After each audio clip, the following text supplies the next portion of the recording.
Amados hermanos, en la fe bendita de nuestro Señor Jesucristo, paz a vosotros. Tengan la bondad de sentarse, hermanos. Tuvimos una semana amena, hermanos, llena de bendición. Y hay muchas cosas por las cuales agradecer a nuestro Dios en esta mañana. Primeramente por el privilegio tan grande de conocer su palabra, de conocer su voluntad, que creo que es una de las más grandes bendiciones, que podamos tener acceso a lo que quizás en antaño no tenían acceso muchos hombres, hermanos, que era el acceso a una escritura, a la voluntad de nuestro Dios, e incluso, hermanos, ponían en riesgo sus vidas para poder obtener una porción de la misma, para poder, hermanos, aprender un poco sobre el Todopoderoso. Hoy en día tenemos el medio, el acceso completo, y ahora nuestro malestar es que lo hemos dado por hecho en ocasiones, y necesitamos, hermanos, día con día fortalecer esta habilidad, fortalecer el hábito de explorar la voluntad de nuestro Dios en cada mañana, en cada momento, en cada día. Y en esta escuela sabática, hermanos, vamos a estudiar una de las formas en las que podemos entender y enriquecer nuestra lectura, en las que podemos tomar un llamado a la acción mucho mejor al momento de leer la Escritura, hermanos, de tener esta empatía por aquellos hombres que escribieron, inspirados en el Espíritu también, hermanos, que podamos sentir estos mismos sentimientos que decía el apóstol Pablo, el poder empatizar siempre con todo lo que se hizo para que llegara a nosotros, y también las invitaciones, los llamados a la acción de cada uno de estos pasajes. Lección número 6, hermanos. Vamos a ir a nuestro cuaderno de escuela sabática, que es la lección número 6. Y en esta mañana nos compete una figura retórica que lleva por título hipérbole o exageración. Son las dos más conocidas normalmente como hipérbole, pero también exageración, porque es justamente la esencia de esta figura retórica, hermanos. Entonces, vamos a esta lección 6, hipérbole o exageración. Como preámbulo, hermanos, pues sabemos que el ser humano tiene muchas maneras de expresarse. Al final, desde muy pequeños se nos instruye seguramente con el uso de diccionarios, ¿no, hermanos? Cuando estamos en la primaria se nos dan diccionarios. ¿Con qué objetivo, hermanos? Que tengamos palabras diferentes para manifestarnos, porque a veces hay unas más específicas que pueden aplicar a un contexto del que estamos hablando. Y aparte de eso, también, hermanos, se nos daban, incluso algunos, no sé si a todos, pero se nos daban luego también la instrucción de los diccionarios de sinónimos y antónimos, para que pudiéramos entender la manera diferente de expresarnos una misma idea, y que de esta manera podamos ser mejores en este sentido, hermanos, que cuando demos un mensaje podamos ser convincentes, podamos ayudar mucho a al que nos está escuchando, a que pueda entender lo que pasamos, nuestro testimonio. En el caso de la Escritura, pues habla tanto de testimonios como de historias, como de maravillas, como de mandatos, que es la esencia propiamente de la palabra de nuestro Dios, guiar al hombre a través de los mandamientos. Pero no son tan simples como simplemente decirlo, sino también, hermanos, como ver las consecuencias en pro y en contra de los mismos. El cumplirlos, a dónde nos puede llevar, y el no cumplirnos también a dónde nos puede llevar. Al final, hermanos, en la antigüedad incluso se escogía de manera muy cautelosa a los que eran oradores, a los que iban a tener que convencer a los senados, a los grupos de personas en diferentes, hermanos, segmentos de la sociedad. Se escogían cautelosamente porque palabras, hermanos, lo invisible, como dice también la Escritura, iba a tener que convertirse en algo visible, en un llamado a la acción.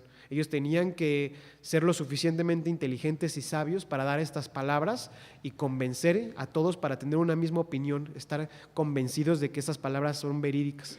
El apóstol Juan en su evangelio constantemente dice eso, dice: este testigo, sabemos que su testimonio es verdad. Constantemente se enfoca en dar esta afirmación, porque trata siempre de tomar las palabras del maestro como una enseñanza verdadera, y que el que lo lea después de miles de años, hermanos, pueda tener esta misma certeza. Entonces, vamos a ver cómo la hipérbole ayuda y enriquece esto. ¿Qué dice el objetivo, hermanos? Comprender el uso de la hipérbole en la Biblia. Es un poco corto, hermanos. Quisiera que lo expandiéramos un poquito más en el objetivo. Primeramente, antes de comprender su uso en la Biblia, necesitamos comprender en qué consiste la figura retórica en sí misma, en qué consiste la hipérbole, en qué usos se dan incluso fuera de la Escritura, con el objetivo de que Probablemente, hermanos, todos a nosotros, en los que hemos leído quizás algún libro, poesía, cada uno tiene su género favorito, ya hemos leído una hipérbole, es más, existe en el uso cotidiano, en las frases y hasta en dichos, refranes. Entonces, que veamos cómo ya lo hemos leído, ya incluso hasta lo hemos utilizado, y solamente que podamos interiorizar un poco mejor. Hermanos, la siguiente es revisar instancias particulares en la escritura en donde está la hipérbole. Vamos a ver instancias en las que hay muchísimas, por supuesto que no nos va a dar tiempo de revisarlas todas, pero esas instancias que revisemos vamos a diseccionarlas, hermanos, para que veamos cuál es el objetivo del autor para hablar de esta manera. ¿Por qué exagerar? ¿Por qué no decirlo tal cual es? ¿Por qué se busca esta exageración? Siguiente, ¿cómo debemos interpretarlos, hermanos? Vamos a llegar a un punto en la escuela sabática en la que entenderemos cómo ha habido hasta divisiones, hermanos, en la iglesia en muchos años atrás por la interpretación de ciertos pasajes y la creación de conceptos más allá de la escritura. Entonces, ¿cómo debemos de interpretarlos? Y hermanos, por último, que también es quizás la invitación final, pero creo que la más importante, que busquemos la manera de revisitar la escritura ya con este conocimiento y que a través de podamos hacer este llamado a la acción en nosotros mismos y quizás, ¿por qué no, hermanos?, también aquellos a los que hablemos de la escritura. Vamos, hermanos, a ver la lectura bíblica, está en Mateo. Tenemos justamente un hipérbole en esta lectura bíblica, así que vamos a Mateo capítulo 5, hermanos. Mateo capítulo 5. Tenemos pues unas palabras del Maestro Jesús que son un poco fuertes, hermanos. Obviamente a los que lo escucharon en su momento, pues yo creo que muchos se alejaron, ¿no?, en el momento en el que lo escucharon, porque no comprendían primeramente lo que estaba tratando de decir, e incluso los que lo comprendían o medianamente, pues pensaban que era una decisión radical. Entonces, son palabras, hermanos, del Maestro. Vamos a leerlos todos juntos, hermanos. Les invito a que podamos cambiar de posición. Mateo capítulo 5, y leamos juntos estos versículos que nos propone la lectura bíblica, que son los versículos 27 al 30. Mateo 5, 27 al 30. Dice así: Oísteis que fue dicho, no adulterarás, mas yo os digo que cualquiera que mira a una mujer para codiciarla, ya adulteró con ella en su corazón.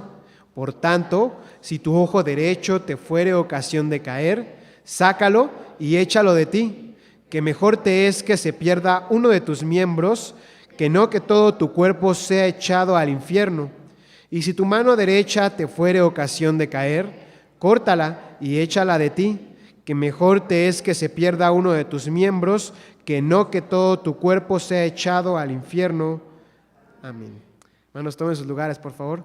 Tenemos aquí un hipérbole justamente que no lo vamos a analizar ahora mismo porque pues va a estar a lo largo de la escuela sabática ya impresa, hermanos. Entonces vamos a pasar a otro segmento que es el versículo para memorizar, que de hecho es un segmento de esta lectura bíblica en Mateo 5:29. Les pido a mis hermanos que hayan tenido la oportunidad de explorar este pasaje a lo largo de la semana y memorizarlo, que podamos, hermanos, darlo en este momento. Vamos a hacerlo como de costumbre, hermanos. Nuestro hermano Prócoro nos va a apoyar con el micrófono y ya se acerca aquí a la parte de enfrente.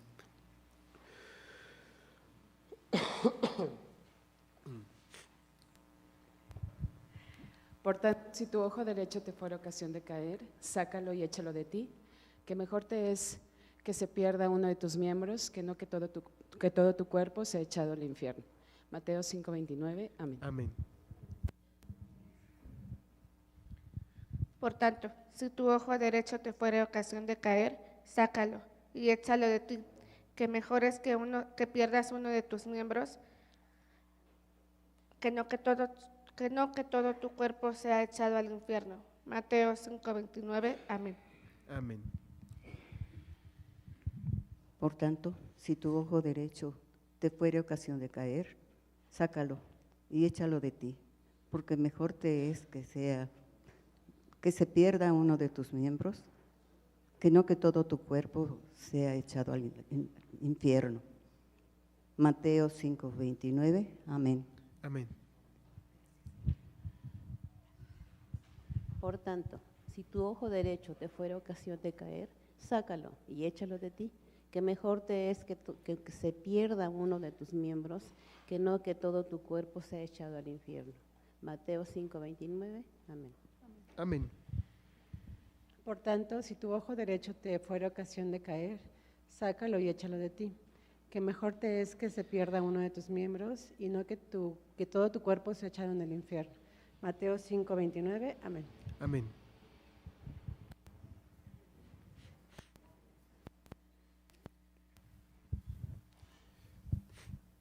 Por tanto, si tu ojo derecho fuera ocasión de caer, sácalo y échalo a ti, que mejor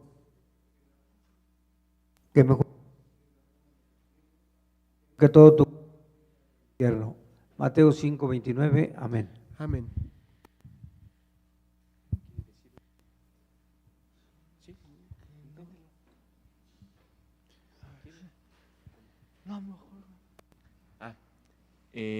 Si tu ojo derecho te es de ocasión de caer, sácalo de ti y échalo, pues mejor te es perder uno de tus miembros y no que todo tu cuerpo sea echado en el infierno. Mateo 5:29, amén. Amén.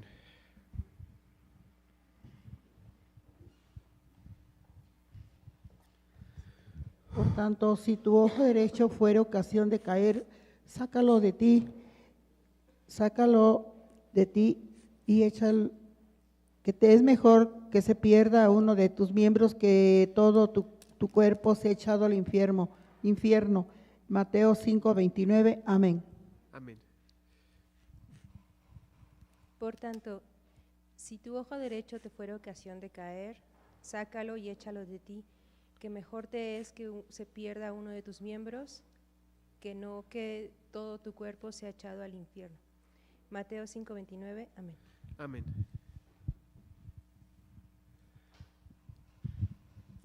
Por tanto, si tu ojo derecho te fuera ocasión de caer, sácalo y échalo de ti, que mejor es que se pierda uno de tus miembros, que no que todo tu cuerpo sea echado al infierno. Mateo 5:29, amén. Amén. Por tanto, si tu ojo derecho te fuere ocasión de caer, sácalo y échalo de ti, que mejor te es que se pierda uno de tus miembros, que no que todo tu cuerpo sea echado al infierno. Mateo 5:29, amén. Amén.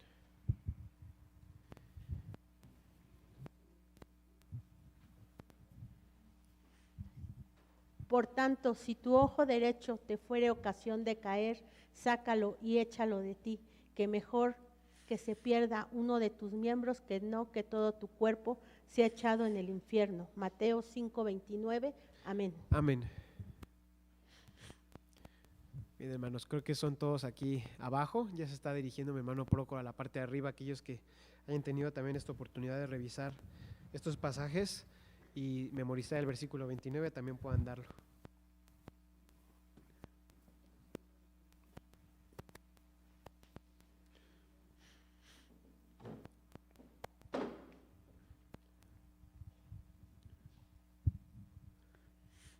Por tanto, si tu ojo derecho te fuera ocasión de caer, sácalo y échalo de ti, que mejor te es que un miembro de tu cuerpo se pierda y no que todo tu cuerpo sea echado en el infierno.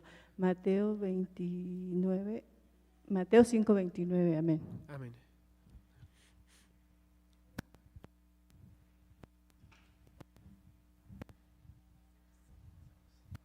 Por tanto, si tu ojo derecho fuere ocasión de caer, sácalo de ti y échalo, porque es mejor que se pierda uno de tus miembros y no que se pierda todo tu cuerpo y sea echado en el infierno. Mateo 5:29, amén.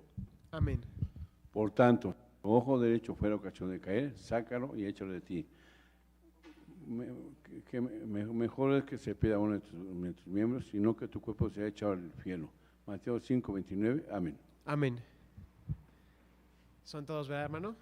Hermanos, pues es una bendición que podamos leer esto. También significa, por supuesto, como decía esta alabanza que entonábamos antes, que pudimos pues estudiar previamente la escuela sabática, hermanos, y vinimos el día de hoy preparados para pues indagar un poco más y todos colaborar con esta escuela sabática.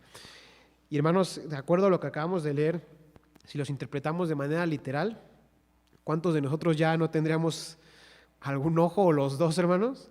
O sin una mano o sin las dos, ¿no? Dice así el maestro, ¿no? Si los interpretamos literalmente, pues ya estaríamos algunos mancos, otros tuertos o sin ninguno de los dos miembros, ¿no? Importante que lo vamos a ver más adelante, ¿no, hermanos? ¿Qué es lo que nos compete al inicio? Entender la figura retórica de la hipérbole. Así que vamos a comenzar con el párrafo 1, que es el que nos ayuda con este mismo afán. ¿Algún hermano o hermana que nos guste apoyar a leerlo? Mi hermana Adelina, por favor, se acerca mi hermano Procor ya con usted.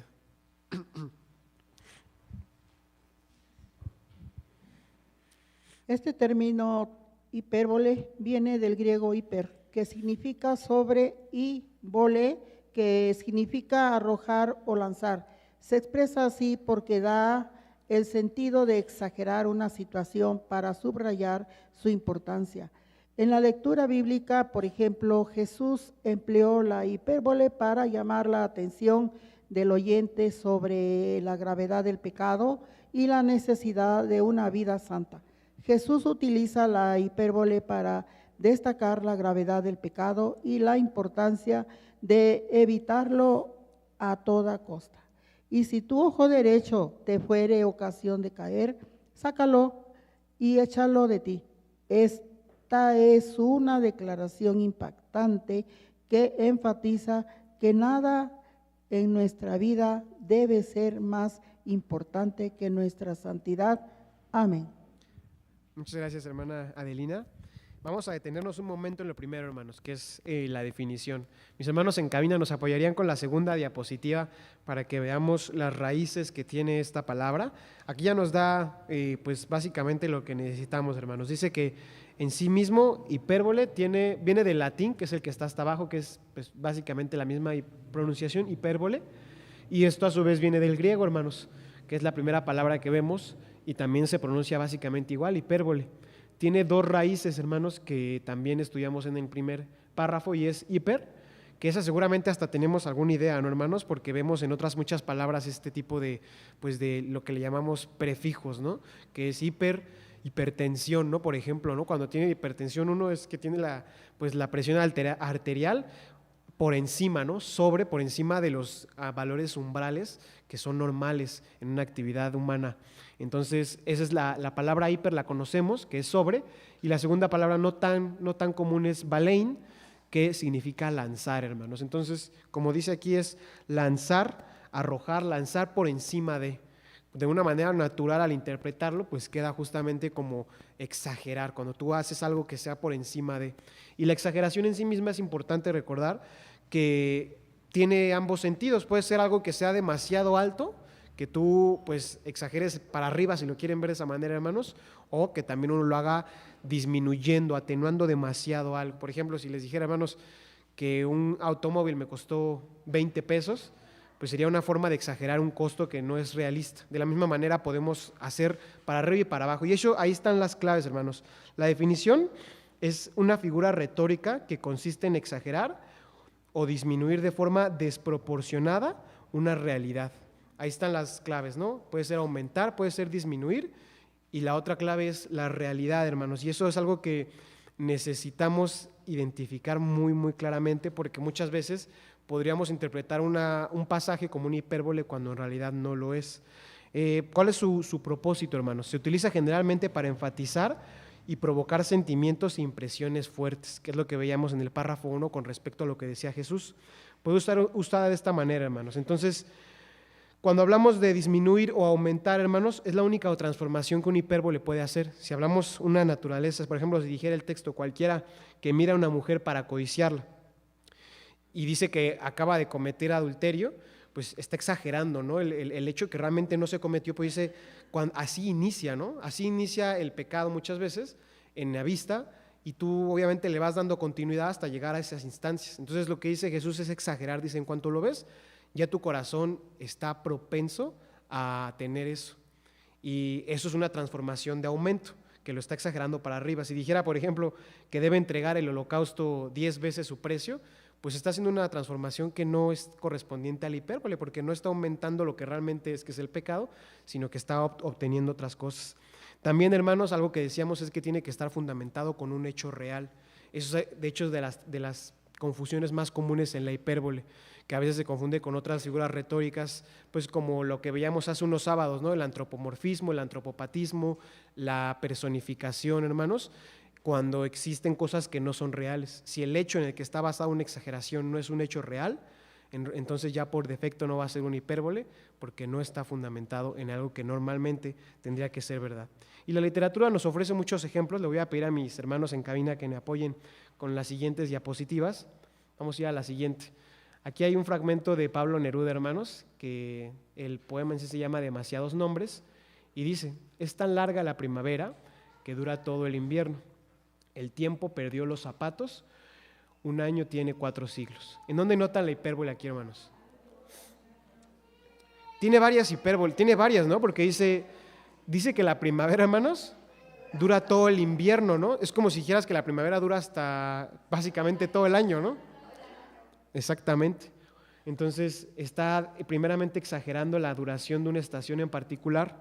Después dice que el tiempo perdió los zapatos como tal no tiene una hipérbole, porque pues está transformando algo que el tiempo no tiene zapatos. Ahí estamos viendo más bien otra figura retórica, ¿no, hermanos? No sé si se acuerden. Hace unas 2 semanas vimos le estás dando a una cosa que no tiene animación, le estás dando algo que tiene un humano, que son los zapatos. ¿Se acuerdan, hermanos, de la figura retórica que vimos hace 2 semanas? La prosopopeya o la personificación. Entonces ahí hay otra cosa, ¿no? Pero podríamos pensar, justamente por la naturaleza del pasaje, que hay solamente una hipérbole, y en realidad hay varias figuras de retórica. Y luego lo siguiente, un año tiene 4 siglos, pues ahí sí ya estamos exagerando, ¿no? El hecho de que un año pueda tener 4 siglos, existe una hipérbole. Ese es un segmento de poesía. Vamos a ver la siguiente, hermanos. Esta es de otro autor que se llama Federico García Lorca. Y habla, hermanos, trata de enfatizar. Quisiera que veamos también los propósitos, para que cuando pasemos a los ejemplos bíblicos veamos cómo hay un propósito. En el caso de Neruda, pues está tratando de enfatizar lo que él ve en la primavera, seguramente una estación que no le gusta, pues tan larga, ¿no? Dice, a mí no me gusta la primavera, y cuando llega, pues se me hace como que dura todo el año. Y eso nos pasa, cuando algo no nos gusta se nos hace muy largo el tiempo. Federico García Lorca aquí dice esto: las cosas que ella quería eran imposibles. Un caballo que no sude, un cuchillo que corte el viento y un corazón en el agua. Y aquí, hermanos, pues hay varias cosas, ¿no? Hablar de las imposibilidades, el caballo que no sude, pues es una exageración, un cuchillo que pueda cortar el viento, y, hermanos, al final también un corazón en el agua. ¿Qué trata de manifestar García Lorca? Pues las hipérboles las utiliza para decir que los deseos de esta mujer o de esta persona pues no eran acordes a algo posible, eran imposibles. Entonces este es un poema que se llama Romance Sonámbulo. Vamos a ver otros 2 ejemplos rápido, hermanos, para que podamos, a los que no les guste tanto la poesía, quizás sean más de narrativa, pues tenemos 2 ejemplos. Uno es de Gabriel García Márquez en 100 años de soledad, que dice así: eran tantos los peces que sacaban del río que hacían parecer que no tenía fin. Evidentemente es una exageración, no es posible que no tengan fin, pero de nuevo, y tenemos algunas hipérboles así en la escritura, ¿no? Pero bueno, está tratando de dar a entender que para él era extraordinario la cantidad de peces que estaban sacando, que estaban saliendo, que al final del día pues parecía infinito, ¿no? Siguiente ejemplo es vamos a ver así, de Mark Twain en Las aventuras de Tom Sawyer, que dice así: había un silencio tan profundo que uno habría podido escuchar un alfiler caer al suelo. Habrá quien tenga un oído quizás dotado, ¿no, hermanos? Pero yo creo que casi nadie podría escuchar un alfiler cayendo al suelo. Pero ¿cuál es el objetivo de la hipérbole?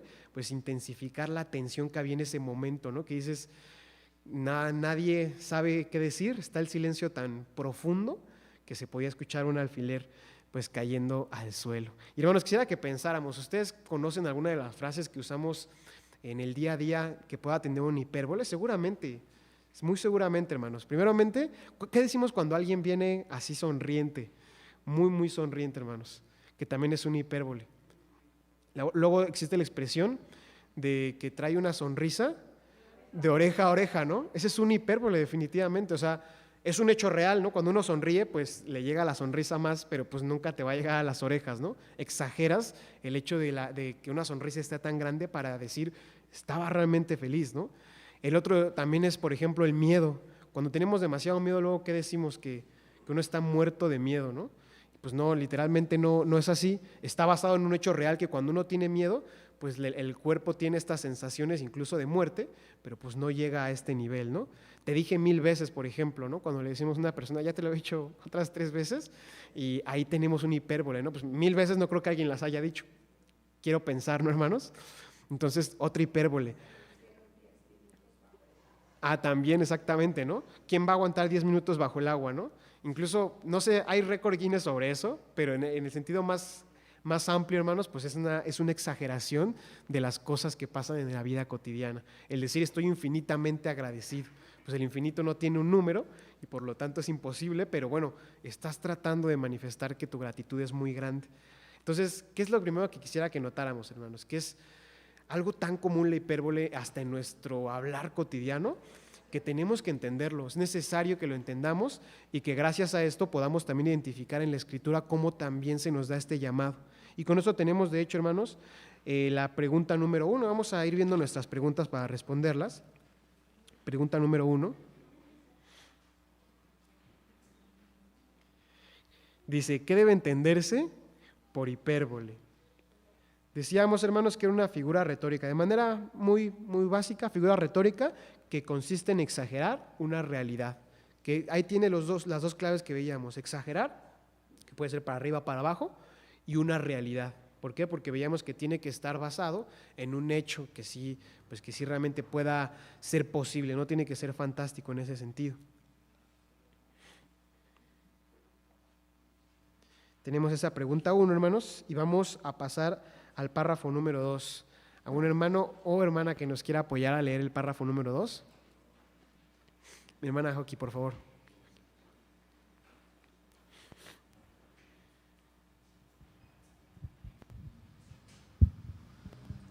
La exageración no es para ser tomada literalmente, sino para ilustrar la seriedad con la que debemos tratar al pecado. Jesús nos llama a eliminar cualquier cosa que nos haga tropezar, mostrando así nuestra devoción y compromiso con Dios. Muchas gracias, hermana Joki. Aquí nos está diciendo el propósito que tenía el Maestro Jesús. Era una invitación, hermanos. Jesús, vamos a ponernos de nuevo en su lugar. Él conocía a los que, él mismo lo dice, ¿no? También en el Evangelio de Juan, pues que él era como un pastor que conocía a sus ovejas. Y él conocía mejor que nadie a sus seguidores. Sabía que había una diversidad de hombres que lo seguían, pero graciosamente, hermanos, y digo graciosamente, pues eran más los que llamaban los fariseos los pecadores, los desobedientes, los extraviados, como también él los llama, ¿no? Él conocía que obviamente ellos estaban muchos en una situación complicada delante de Dios, pero justamente a eso viene, ¿no? Viene a poder enseñarlos, a guiarlos, a mostrar amor y misericordia. Pero por supuesto no se puede mostrar un amor, hermanos, si no se da la guía. Y Jesús no sabía que no era solamente exhortarlos al momento de, por ejemplo, cuando vemos el Sermón del Monte, pues a la gratitud, a ser pacificadores, a poder, hermanos, tener una actitud constante, pues, de generosidad. También sabía que debía corregir aquellas cosas en sus seguidores que no estaban bien. ¿Y cómo lo hace Jesús, hermanos? ¿Cómo aborda la corrección? Pues definitivamente no como el mundo lo hace normalmente o como lo hacían incluso en esos momentos, ¿no? Los mismos fariseos, los líderes religiosos, pues llegaban a azotarlos. Y lo vemos en el libro de los Hechos, me parece que es el capítulo 3, cuando a Pedro y a Juan los toman y les dicen, ya les habíamos dicho que no hablaran de este nombre. Como no los podían matar porque temían al pueblo, dice que nada más los azotan, hermanos. Entonces, esa era una forma de abordar la corrección. Jesús no toma este camino. Jesús tuvo un camino muchísimo más, hermanos, efectivo, que es el de utilizar las palabras para transformar a sus discípulos. Pero sabe que las palabras tienen que estar escogidas de manera particular, hermanos. ¿Cómo lo hace? Precisamente en Mateo 5, que leíamos 27 al 30, hermanos, pues hace uso de la hipérbole. ¿Qué les dice? Pues definitivamente tienen que cuidar mucho, dominar su propio cuerpo. Tienen que ser radicales, y perdón por la palabra, hermanos, porque algunos podríamos asociar la palabra radical con el hecho de ser fanático, que son cosas diferentes, pero el hecho de ser radicales es no dejes ni siquiera que una mirada o que una tentación pequeña provoque que tu salvación se ponga en juego. Vamos a ver lo que dice Génesis, hermanos, una historia que me recuerda mucho al hecho de ser radical. Insisto, es algo que podría parecer malo, pero en realidad significa, hermanos, el dominio. Génesis 39:7.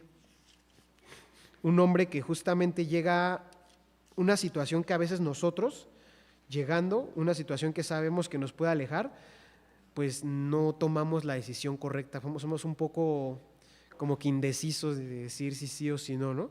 Por ejemplo, en el capítulo 39 de Génesis, dice en el versículo 7, hermanos, José ya tenía, imagínense, hermanos, venía de ser vendido como esclavo. O sea, uno viene después de eso y la primera oportunidad que se nos da no la perdíamos pues nunca, ¿no? Porque la agarramos. Entonces, ahí será la situación de José. Lo acaban de vender como esclavo, logró hacerse, digamos, amigo de Potifar y llega a una posición en la que ya no estaba como un esclavo, ni mucho menos en una tierra pues de extranjeros, y ya está, pues básicamente, hermanos, como el segundo al mando en su casa, y Potifar era un funcionario alto. Entonces, digamos que ya había cambiado, ¿no? Su situación había cambiado, pero llega la tentación, ¿no? Dice, y aconteció después de esto que la mujer de su señor puso sus ojos en José y dijo, duerme conmigo. Hasta aquí no hay ninguna situación que José pudo haber controlado, o sea, él no tenía el control de lo que pudiera pensar o no ella. Pero pues por supuesto negó y él no quiso. Y dijo la mujer de su señor, he aquí que mi señor no sabe conmigo lo que hay en casa y ha puesto en mi mano todo lo que tiene, que es lo que dice José, ¿no? O sea, me acaban de encargar todo. No hay otro mayor que yo en esta casa y ninguna cosa me ha reservado sino a ti, por cuanto tú eres su mujer. ¿Cómo pues haría yo este grande mal y pecaría contra Dios, hermanos? Esa es la invitación justamente de Cristo, que pensemos de esta manera en la que se da esta situación y no la podamos permitir ni siquiera un minuto, porque consideramos, ¿no? Como José dice, no es posible que yo le pueda pagar de esta manera a alguien que me confió todo y el único que me reservó fue a su mujer. Y bueno, se da el caso, ¿no, hermanos? Dice, aconteció, el versículo 11, que entró él un día en casa para hacer su oficio y no había nadie de los de su casa allí en casa. Y asiólo ella por su ropa diciendo, duerme conmigo. Entonces dejóla él su ropa en las manos y huyó saliéndose fuera.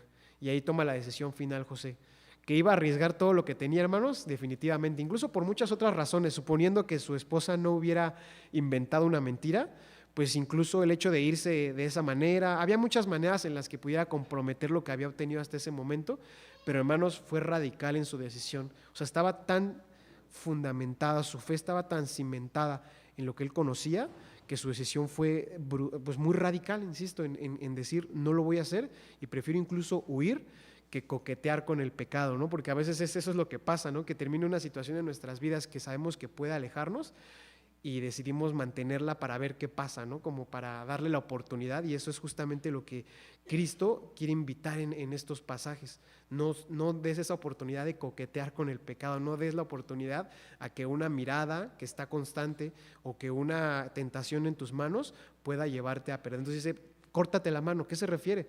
Pues a que dejes, ¿no? O sea, volteate completamente, aléjate de la circunstancia que te está haciendo, que te va a llevar y te va a alejar de Dios. Y ahí es donde está justamente la forma de exhortar del maestro. Tratar, hermanos, por supuesto, sí de exagerarlo, para que tomemos también este sentido radical ante el pecado en nuestras vidas. Entonces vamos a la pregunta 2, hermanos, para que vayamos también avanzando. Dice así, ¿qué quiso dar a entender el maestro en Mateo 5, 27 y 30, hermanos? Pues, ¿qué dice? Hermanos, trata de resaltar la importancia y necesidad del hombre de dominarse para alcanzar la vida. La necesidad de dominarse, hermanos. No te vas a cortar la mano, pero sí puedes alejarla de las cosas que puedan hacerte caer. No te vas a quitar el ojo, pero vas a alejarlo, que, hermanos, lo que vemos importa. A veces pensamos que no, pero lo que vemos importa. Entonces, si ves que una circunstancia te está alejando de Dios, pues evítala, simplemente evítala. Entonces es eso lo que trata de dar a entender el maestro, la necesidad y la importancia, hermanos, de dominarse, del dominio propio para alcanzar la vida en plenitud. Vamos al párrafo número 3, hermanos. También es una historia muy interesante. Mi hermana, por favor, vamos a mi hermano Prócoro, si nos puede apoyar aquí en la parte de enfrente. Nuestra hermana nos va a apoyar con el párrafo número 3, que es un relato pues, que conocemos, pero que a veces le restamos importancia a lo que significó las palabras de los exploradores cuando llegan pues, con el pueblo de Israel. Otro ejemplo lo encontramos en el pueblo de Israel, el cual dudó del poder de Dios y fue convencido por 10 hombres que no solo exageraron en sus dichos, sino además mintieron, por lo que no pudieron heredar la tierra cuando estaban a menos de 2 meses de recibirla. De una manera exagerada expresaron lo siguiente: ¿a dónde subimos? Nuestros hermanos han hecho desfallecer nuestro corazón, diciendo: este pueblo es mayor y más alto que nosotros. Las ciudades grandes y muradas hasta el cielo, y también vimos allí hijos de gigantes. Deuteronomio 1:28, número 13, 33, 34. Josué y Caleb los alentaron con argumentos muy poderosos, mismos que si los hubieran escuchado, les habrían evitado caminar por 38 años más. Deuteronomio 2:14. Gracias, hermana. A ver, hermanos, la pregunta más importante aquí es, ¿qué historia decidió creer Israel? Esa es la pregunta, ¿no? Porque las historias, hasta los hechos eran los mismos, ese es un hecho, ¿no? Que los hechos no cambian, hay opiniones, esas cambian, pero los hechos eran los mismos. Y tenían, de hecho, 2 historias, porque hubo 10 personas que contaron la historia más complicada, ¿no? Que es lo que veíamos, que pues parecemos langostas, hijos de gigantes, ciudades amuralladas, pueblo fuerte, etcétera, etcétera, ¿no? Y estaba la otra historia, ¿no? Que era la de Caleb, Josué y Caleb, que dicen, Dios está con nosotros, a Dios ellos ya los abandonó Dios por las cosas que están haciendo, e incluso la motivación de decir, es una tierra que fluye leche y miel. Dice, trajeron de la evidencia, hermanos, y eso era algo visible. De hecho, a los gigantes no trajeron uno así para mostrárselo a ellos, y miren, para que vean qué tan gigante está, no, o sea, de hecho, eso fue una exageración que ni siquiera pudieron comprobar hasta que llegaron, y eso fue una generación diferente, ¿no? Entonces, ¿qué historia decidió creer Israel, hermanos? Desgraciadamente, la historia mala. Y eso muchas veces, hermanos, porque el humano tiende a ser más pesimista que optimista. Desgraciadamente, tendemos más a creer las historias que nos hacen creer menos, que nos alejan de la fe. Y eso era otra de las cosas que tenía el pueblo, que estaba pues falto de fe hasta ese momento. Les voy a contar una historia, hermanos, esa historia universal, que me recuerda mucho a la historia de aquí de Josué y Caleb y del pueblo de Israel. En los años, hermanos, de las guerras médicas, no sé si nos acordamos de las guerras médicas, hermanos, cuando los doctores estaban con los estetoscopios y los baumanómetros en manos. ¿No son esas, ¿verdad, hermanos? ¿Se acuerdan cuáles son las guerras médicas, hermanos? Son unas guerras, hermanos, que se dieron hace unos 500 años antes de nuestro maestro, y que se libraron entre griegos y persas, dos imperios que iban a ser muy grandes. Le llamaron médicas por los medos, porque los griegos conocían así a los medos. Y bueno, en una de estas, hermanos, hay una batalla muy, muy pequeña. Yo creo que es insignificante, pero puede ser muy significativa de acuerdo a cómo se le cuente. Esta batalla lleva el nombre de la batalla de las Termópilas. ¿Han oído hablar de ella, hermanos? Yo creo que sí han oído hablar de ella, nada más que no la han oído hablar con su nombre, porque han hecho hasta películas de ella.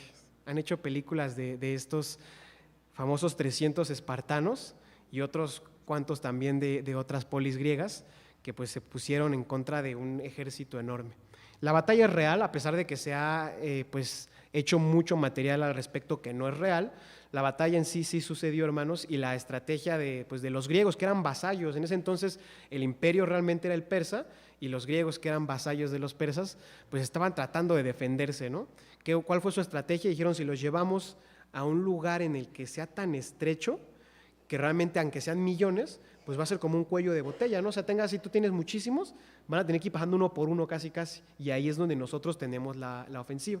Les pido a mis hermanos en cabina que nos ayuden con la siguiente diapositiva, más o menos así, hermanos. Ahí no se alcanza a ver muy bien porque el mapa está algo grande, pero hay una zona en la parte de adentro que se llama justamente Termópilas, que es un paso que ahorita ya no está tan chiquito porque se ha sedimentado parte de la tierra, pero que en su momento era una cosa de 15 metros. Entonces, si llevas a un ejército de millones a un estrecho de 15 metros, pierde mucho su efectividad. Ahí hay una ilustración que también se hizo de tiempo después, pues de cuál era la estrategia de los griegos. ¿Por qué hablo de esta historia, hermanos? Pues la verdad, en el fondo fue una derrota catastrófica. O sea, no les fue bien a los griegos, los vencieron, lograron retenerlos un poco, pero lo importante, hermanos, fue que la historia se contó dentro de los griegos como una victoria. Los motivó, hermanos, los inspiró. O sea, al final del día fue una forma de inspirar al pueblo de que tenían posibilidades en contra de una potencia. Los sucesos que llevaron a Grecia a convertirse en el siguiente imperio, pues están mucho más allá, pero definitivamente fue uno de los pilares, hermanos. Insisto, es una pelea, una batalla insignificante, pero que significó muchísimo para lo que iban a contar mucho tiempo después los griegos, cuando ya tuvieran pues la capacidad de defenderse. La fama de esta historia, hermanos, se hizo películas, se hizo muchísimos libros, han hecho muchas cosas, sirvió como un ejemplo. Y hermanos, ¿por qué se los cuento? Insisto, ahí está la historia parecida a Josué y Caleb, en la que tenían a pocos personas, porque de esa batalla sobrevivieron muy pocos, lo mismo que los exploradores, no es que hayan sobrevivido, sino que enviaron a muy pocos exploradores, solamente 12, y ellos iban a tener la capacidad de cambiar la actitud del pueblo, de convencerlos, motivarlos. ¿Cuál era su responsabilidad y por qué se escoge a príncipes del pueblo de Israel? Porque eran gente que tenía la capacidad en sus palabras, eran gente que tenía, por supuesto, más acceso a muchos recursos que otros en el pueblo. Y la responsabilidad que les da Dios a los exploradores es que pudieran convencer al pueblo de que Dios estaba con ellos, algo que ya habían visto anteriormente y que podían conquistarlo. ¿Qué sucedió? Pues hermanos, lo contrario. La inflexión fue al otro lado. Vamos a ver lo que dice Números para que veamos. Números 3, hermanos. ¿Cómo sí están? De hecho, hay dos hipérboles en este relato, hermanos. Tanto la hipérbole exagerando el poder de ellos, como la hipérbole exagerando el poder de Israel. Y digo el poder de Israel justamente porque ellos pues no eran los que iban a vencerlos. Dice, al final era Dios el que iba a luchar por ellos. Sí iba a haber un esfuerzo, iba a haber acción, pero Dios era el que iba a librar esa batalla realmente, hermanos. Números 13:31. Y aquí está cómo sí hubo en ese mismo entorno hombres que estaban convencidos y que tenían fe. Entonces Caleb hizo callar el pueblo delante de Moisés y dijo, subamos luego y poseámosla, que más podremos que ella. O sea, sí estaba convencido. Y vemos la otra parte, ¿no? Mas los varones que subieron con él dijeron, no podremos subir contra aquel pueblo porque es más fuerte que nosotros. Y vituperaron entre los hijos de Israel la tierra que habían reconocido, diciendo, por donde pasamos para reconocerla es tierra que traga a sus moradores. Un hipérbole, hermanos. O sea, está hablando de algo que realmente no es posible y que estaban exagerando muchísimo.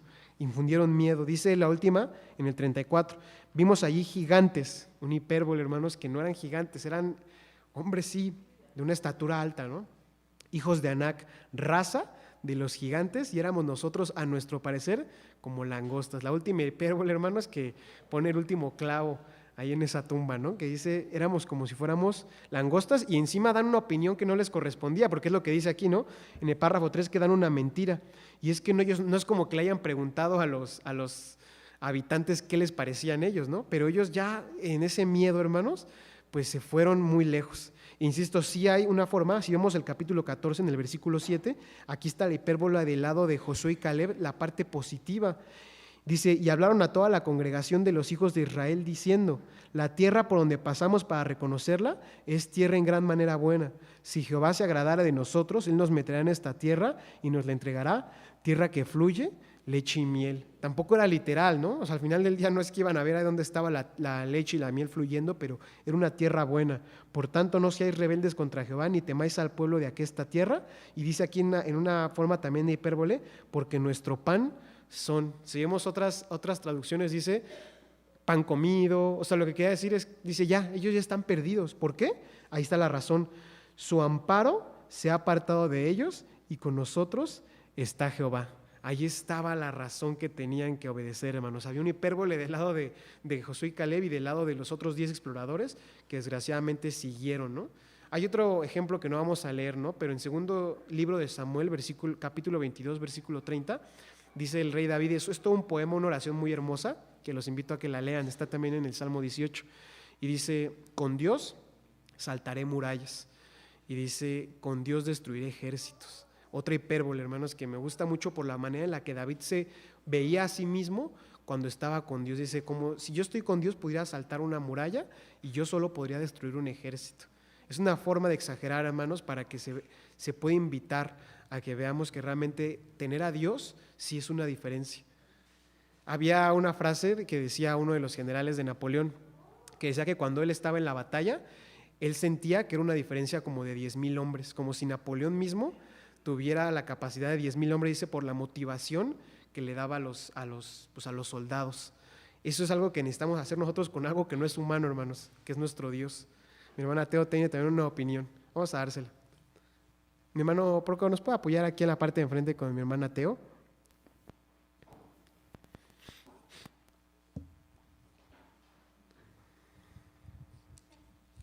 Pasemos, hermano. Muchas Pasemos, gracias. Pues quisiera aprovechar lo que usted está comentando, porque decía usted mismo al inicio de la escuela que la hipérbole se utiliza para provocar sentimientos, ¿no? Con alguna exageración. Y cuando nosotros tenemos un sentimiento negativo, pues a lo mejor nos inclinamos por estas exageraciones negativas, como sucedió con el ejemplo que está comentando, de que el pueblo de Israel se inclinó más por los espías que habían ido a ver la tierra y que decían que era una tierra que tragaba a los habitantes, porque sus sentimientos eran negativos, no había, como usted lo comentó, no había fe. Y es lo que nuestro Señor Jesucristo pide de nosotros. Cuando primeramente en su oración, que leemos en Juan también, dice que sintamos una misma cosa, que seamos uno en el Padre. Lo que Él buscaba de sus discípulos era que todos sintieran una misma cosa con Él, de manera que cuando Él utilizara estas figuras de retórica, como la hipérbole o las otras que hemos visto, pudieran entenderlo, porque la misma Escritura dice, las ovejas oyen la voz de su pastor. Entonces, cuando nosotros estamos alineados con lo que nuestro Dios nos quiere enseñar, podemos entender más fácilmente. Y en el párrafo que vamos a leer a continuación, habla ya de la profecía, y es muy importante seguir alineados con los sentimientos y los valores que nuestro Dios quiere de nosotros para poder entender las profecías, porque en ciencia política hay una crisis justamente de estas figuras de retórica, en donde los grandes líderes políticos que vimos en el siglo XX, o incluso antes como Napoleón, que mencionó, ya no existen. Ahora tenemos políticos que hablan más de economía, que hablan más de números, y de ejemplo pues tenemos a Donald Trump, ¿no? Que él es un economista, no es un politólogo. Incluso en México, en este siglo XXI, hemos tenido presidentes economistas. Bueno, también con Carlos Salinas de Gortari. Son economistas, son gente que habla de números, que habla de dinero, que habla de hechos. Ya no utilizan las figuras de retórica a los que estaba acostumbrada la política. ¿Y eso cómo nos afecta? Que el hecho de que nuestros líderes del mundo ya piensen de esta manera numérica o mercantil, hace que también en nuestra vida cotidiana hablemos igual y entonces se vayan perdiendo estas figuras, no siempre, porque como lo hemos mencionado, hay muchos ejemplos, pero incluso cuando nosotros queremos platicar con alguien o en algún trabajo, sobre todo en el aspecto laboral, queremos platicar, se nos piden hechos. Ya no quieren que hablemos de sentimientos, de emociones, al grado de que en algunos países han desaparecido ya las carreras universitarias de filosofía, historia, etcétera, porque ya no le damos valor a estas emociones y sentimientos. ¿Y cuál va a ser tal vez la consecuencia? Que nuestros niños, si los educamos con esto, sin enseñarles las figuras de retórica, cuando lean la profecía ya no la van a entender. Y entonces se puede ir perdiendo todo lo que hemos alcanzado del conocimiento de la Escritura. Gracias. Muchas gracias. Y justamente con eso, hermanos, vamos a la pregunta 3 para concluir como lo veíamos, ¿no? Dice, hay dos vertientes aquí, hermanos. La pregunta dice, ¿el miedo puede exagerar los retos? Sí, pero quisiera que lo complementáramos y viéramos, hermanos, porque aparte en el miedo había una falta de fe muy grande, que era lo que tenía, pues en este caso el pueblo, ¿no? Que a pesar de que les estaban diciendo la contraparte, hubo miedo por falta de fe, no creían que Dios supusiera una diferencia significativa, como si realmente no estuviera ahí.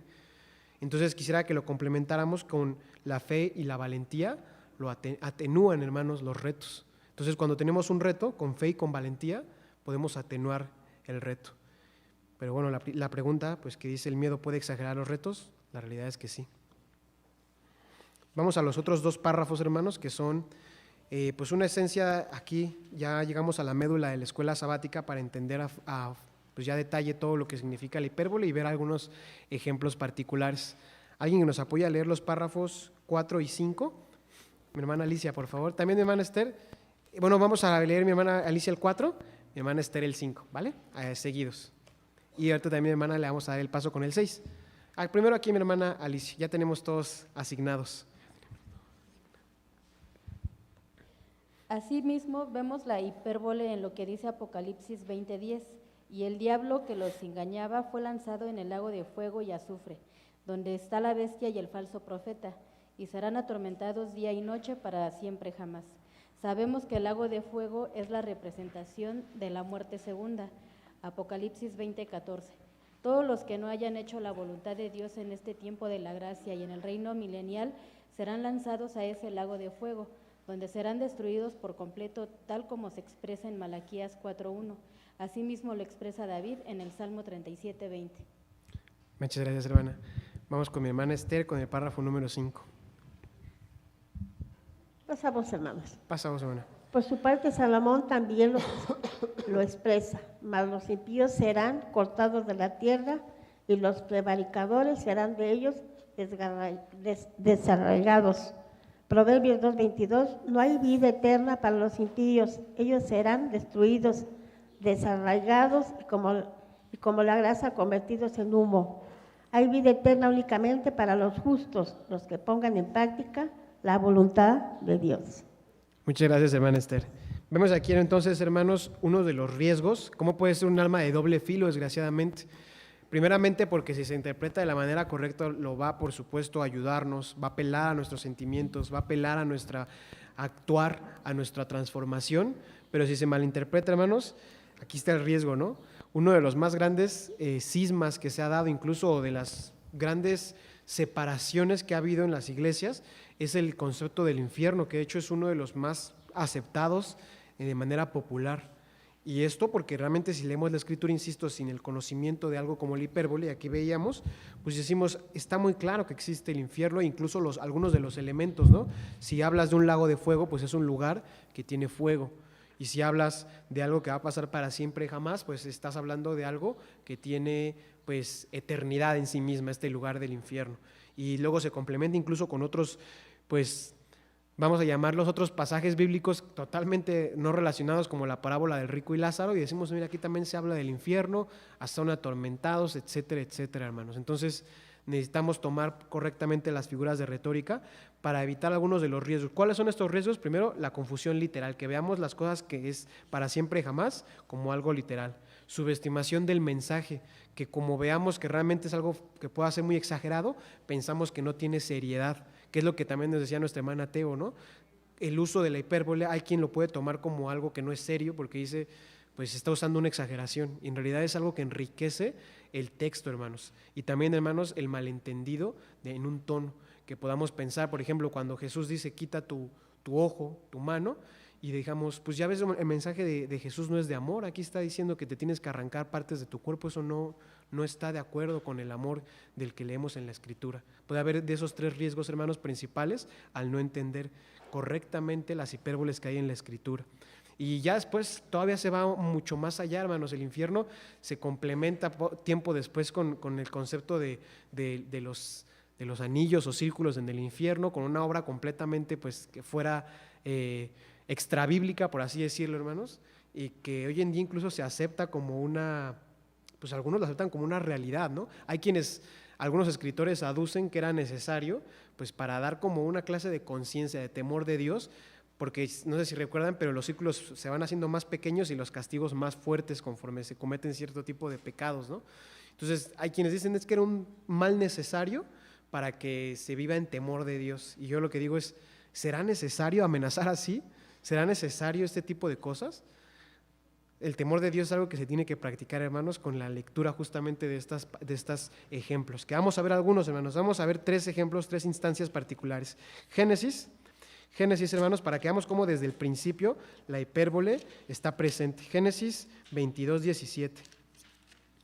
3 ejemplos particulares. Ya después, hermanos, pues los invito a que podamos revisitar la escritura que hemos leído hasta este momento y veamos, encontremos y hasta si podemos anotar en alguna libretita, ya mira, aquí hay una hipérbole y podemos ir juntando así nuestro catálogo de figuras de retórica. Génesis 22, 17, dice así. El primer riesgo que decíamos es la subestimación, bueno, ese fue el segundo, pero es uno de ellos, la subestimación del mensaje, porque, pues, insisto, se pierde, hay quien cree que se pierde seriedad cuando se habla así. La siguiente es la confusión literal, que yo lo tomo literal, aquí se está atormentando por siempre y jamás, entonces es que el infierno es un lugar que está eternamente existiendo y ahí se atormenta. Y la tercera es el malentendido del tono, que es confundir, por ejemplo, en este caso, el mensaje de Cristo, que es de amor, que es de bendición, pues con el decir, pues si te quitas la mano y te cortas el ojo, no tiene nada que ver, estás malentendiendo realmente la enseñanza y el tono. Pero vamos a ver, hermano, entonces lo que dice Génesis 22, 17, dice de esta manera, es una promesa y seguramente hasta lo conocemos de memoria, hermanos, pero es muy hermoso, es una promesa que le hace Dios. Bendiciendo te bendeciré y multiplicando multiplicaré tu simiente como las estrellas del cielo y como la arena que está a la orilla del mar, y tu simiente poseerá las puertas de sus enemigos. ¿Dónde está la hipérbole, hermanos? Como las estrellas y como la arena del mar. ¿Cuál es la interpretación? Justamente, hermanos, que Dios le promete a Abraham que su simiente, sus hijos, iban a ser un pueblo muy grande, lo cual fueron.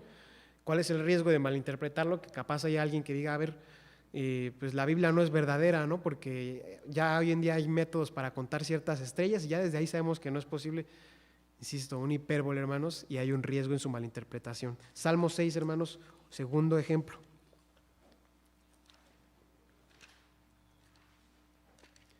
Aquí el salmista pues también trata vamos a poner en su lugar al lector para que pudiera sentir la tristeza, ¿no?, que estaba sintiendo. Salmo 6, versículo 6. 6:6. 6:6 dice así, hermanos. Heme consumido a fuerza de gemir, todas las noches inundo mi lecho, riego mi estrado con mis lágrimas. ¿En dónde está la hipérbole, hermanos? Sí, ¿no? ¿O ustedes sí lo han hecho, hermanos, que sí lo inundan su lecho con lágrimas? Dice mi estrado con lágrimas, empieza a regar.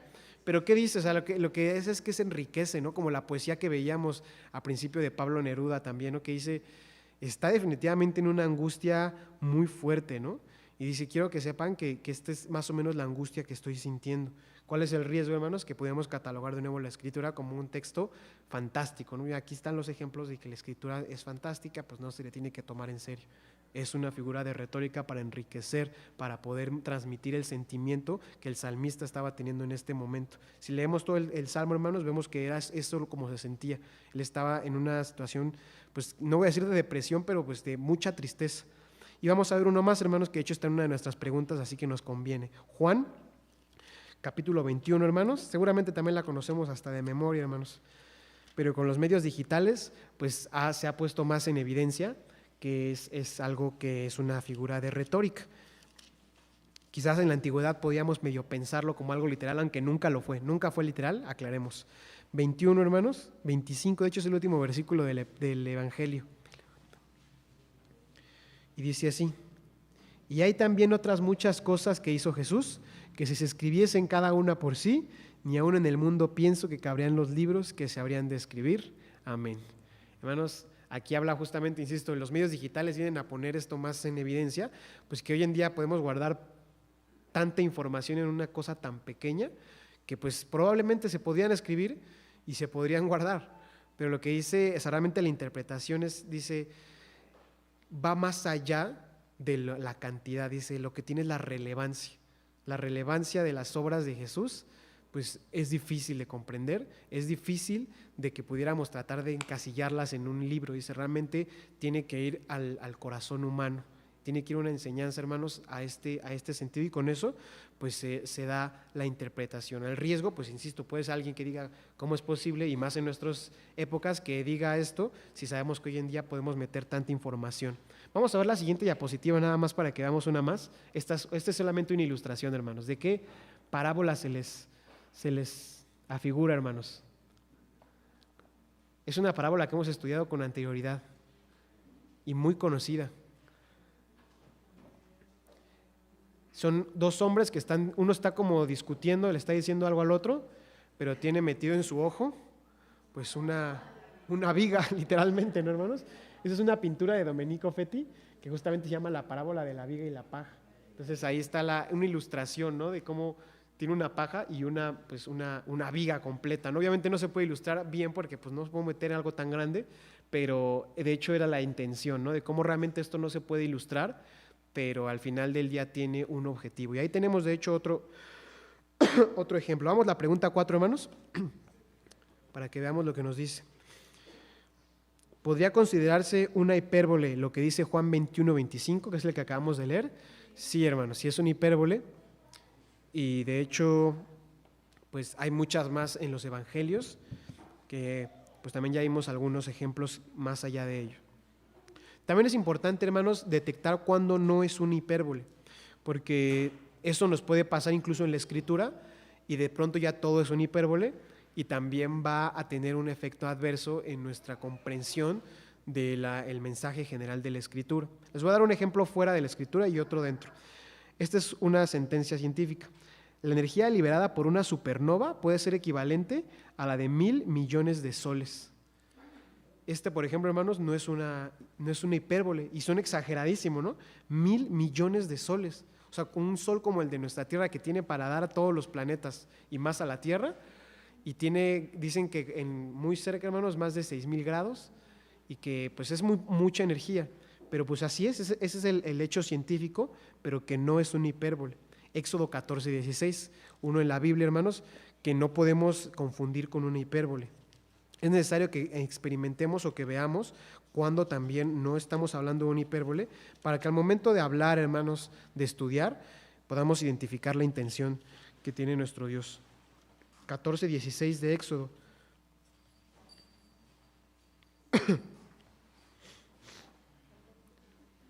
Éxodo 14:16, hermanos. Dice así: y tú alza tu vara y extiende tu mano sobre la mar y divídela, y entren los hijos de Israel por medio de la mar en seco. Alguien fuera del contexto bíblico, o ya después de entender un poco la hipérbole y viendo algunos versículos, va a decir, pues aquí claramente es otra hipérbole. Aquí realmente ellos hicieron otra, pues no sé, otra ruta, pero no. O sea, en este caso la intención es completamente ilustrar las maravillas de Dios. Mi hermano Andrés, ahorita le damos la participación. Nada más, hermanos, decir eso, es ilustrar las maravillas de nuestro Dios y que entendamos que no es una hipérbole. Adelante, mi hermano Andrés. Ahí está cerca mi hermano Prócoro para que le pase el micrófono.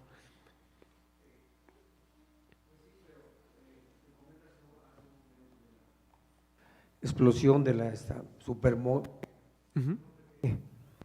Realmente, ¿quién ha aprobado una?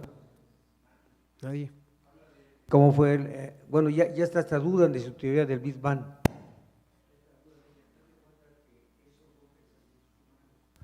Lo que la palabra de Dios sí nos habla, cosas son reales. Eso de la hipérbole, todas las figuras retóricas son, que se demuestran. Hablan de 1000 años que va a durar todavía ahorita la generación. Eso es pensamiento humano. Hablan, estaba yo leyendo,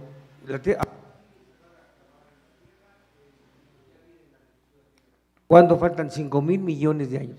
Por favor, por Dios, pues no saben si van a vivir mañana.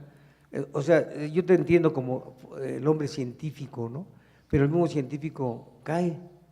Tanta torpeza que habla de la ciencia también no se han cumplido.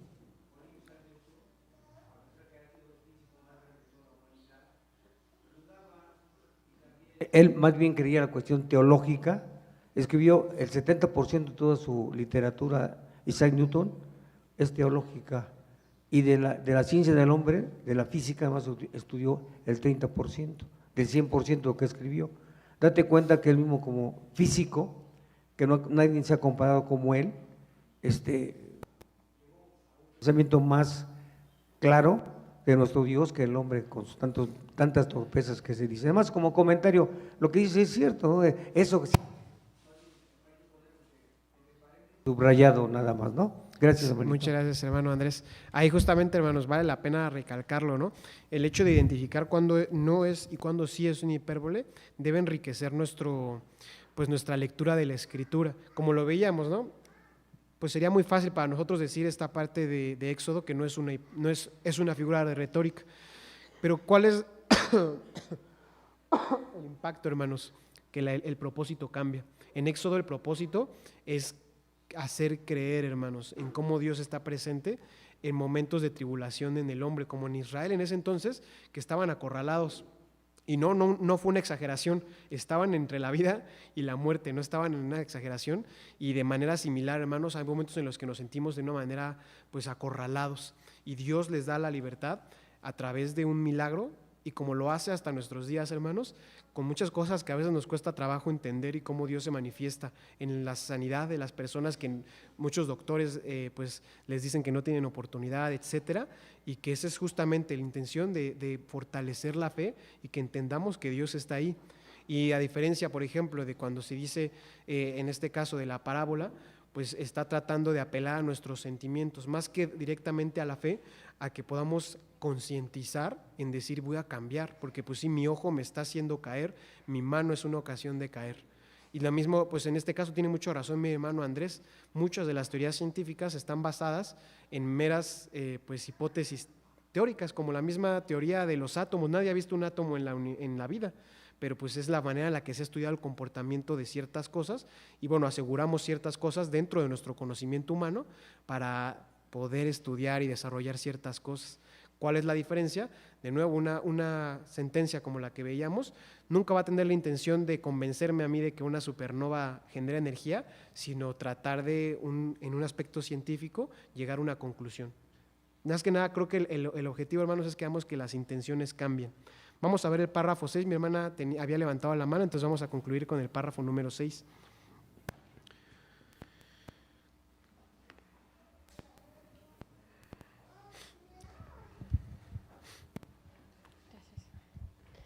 A través de estos ejemplos del uso de la hipérbole, somos llamados a tomar en serio nuestra santidad y hacer todo lo necesario para evitar el pecado. Debemos confiar en que con la ayuda de Dios podremos conquistar no solamente la tierra prometida, sino aún en serio tan anhelado del Señor Jesús para no ser destruido en ese lago de fuego y azufre, que será la muerte segunda, donde será el lloro y el crujir de dientes. Mateo 24:51, amén. Muchas gracias, hermana. Dice aquí en el último párrafo, hermanos, que nuestro primer llamado en esta escuela sabática tendría que ser este llamado a la santidad, el llamado a actuar. Y vamos a ver lo que dice la pregunta número 5, que de hecho también lo hubiéramos podido responder incluso cuando terminamos de ver estos ejemplos. Pregunta 5. Mencione un versículo de la Biblia donde se vea esta figura. Ya vimos algunos, hermanos, veíamos Salmo 6:6, que era un ejemplo un poco más poético de cómo el salmista trataba de dar a entender pues, sus sentimientos. Génesis 22:17, donde también se trata de comparar, ¿no? la inmensidad de la arena, de las estrellas, con la descendencia en la promesa que Dios le hace a Abraham. Juan 21:25, hermanos, también se habla de todos estos sucesos y acciones de Cristo y cómo se podrían, si se trataran de plasmar, pues tener una relevancia más grande de lo que se parece.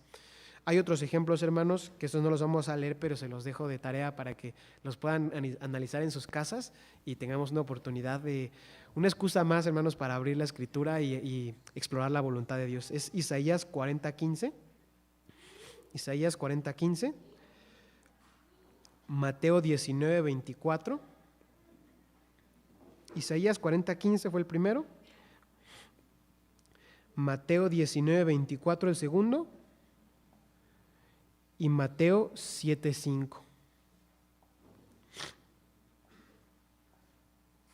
Mateo 7:5. Esos 3 son adicionales, no los vamos a analizar, hermanos, pero insisto, es una excusa más para ver y estudiarlos a lo largo de la semana y que veamos. El de Isaías en particular se me hace muy interesante, muy bonito. Y al final, hermanos, que concluyamos esta escuela sabática pues con los objetivos, los propósitos que suele tener la hipérbole. Más allá, como decía también nuestra hermana Teo, cuando empezamos a veces a conocer unas figuras de retórica, no está mal utilizarlas, por supuesto, pero cuando se empieza a hacer un abuso de todo esto, pues justamente tiendes a desvirtuar el uso de la figura de retórica y es donde justamente empieza a haber, puede haber más fácil confusiones, puede haber la necesidad de decir, no, ya no hables con ninguna figura, incluso prohibir, ¿no?, el uso de las mismas en ciertos tipos de literaturas. Por ejemplo, en la historia, generalmente es como una de las máximas que un libro de historia serio, si lo queremos ver, no puede utilizar figuras de retórica, porque se considera de poca seriedad. Y hubo muchos historiadores en la antigüedad como Heródoto y Diodoro que en la antigüedad escribían pues de una manera anecdotaria. Ellos, la historia antes era así, ¿no? Se viajaba a diferentes lugares del mundo, se recopilaban anécdotas y con esas anécdotas se trataba de formar una clase de, pues ya de un esbozo de historia, y de ahí también vienen estos mismos esbozos. Lo hizo también Lucas en su momento con los sucesos, el Evangelio de Lucas, hermanos, él lo dice. Mi diligencia fue acercarme con testigos oculares para recopilar los datos. En Hechos lo dice lo mismo, que se lo dedica a Teófilo y le dice, primera carta que fue Lucas, dice segundo tratado que es Hechos, lo mismo, fui viajando, recolecto muchos testimonios y trato de armarlo. Y antes así era, pero por el uso a veces exagerado de ciertas, pues de las anécdotas, de las figuras, se llegaba a perder esa seriedad. Entonces, creo que el objetivo principal no sería ese, hermanos, el que pensemos y digamos, pues de ahora en adelante voy a usar más la hipérbola en mi lenguaje cotidiano, ya la voy a escribir en cuando no. Ese no va a ser nuestro objetivo, hermanos, sino que podamos enriquecer nuestra convivencia, nuestra experiencia con la Escritura, que al final del día, pues es la voluntad de nuestro Dios hacia el hombre. ¿Cuáles son, hermanos, las ventajas de la hipérbole?